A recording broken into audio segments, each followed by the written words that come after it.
Marian Alawi. Si Marian Alawi. Si Marian Alawi. Para sa akin, sa mga nakatrabaho ko, sobrang bait sa akin. Sa Sino ang May Sala, first main show ko siya. First, parang role na major role. And sobrang kinakabahan ako noon. Sobrang takot ako. Kasi syempre, hindi ko naman sila close. Paano ako makakapag-arte, kabado. And then si Bella Padilla. Kaya si Momsh Bella, hindi ko siya malilimutan. Sobrang bait niya ever since. Never niya pinaramdam sa amin na ako ang lead star, ako ang big star. Walang ganun eh. She treated us all equally.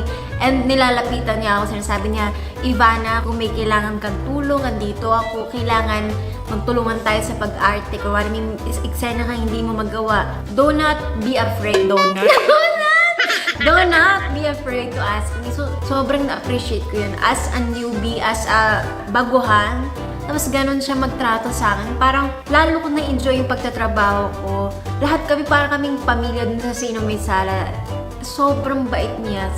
As in, sobrang. Super. Never ko ni-expect sa artistang gano'n na talagang siya yung lumalapit.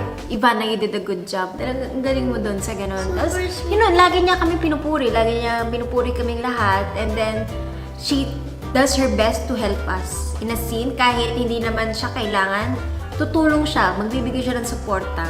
And that's why I love her so much. And she's a person who is super real. Kaya nga hindi ko siya malimutan kasi she's the first actress who I worked with who was super nice to me. Ever since, from the start. I mean, marami mababait sobra, but she's just someone who really stuck in my heart. Where are you there, Bella? Why you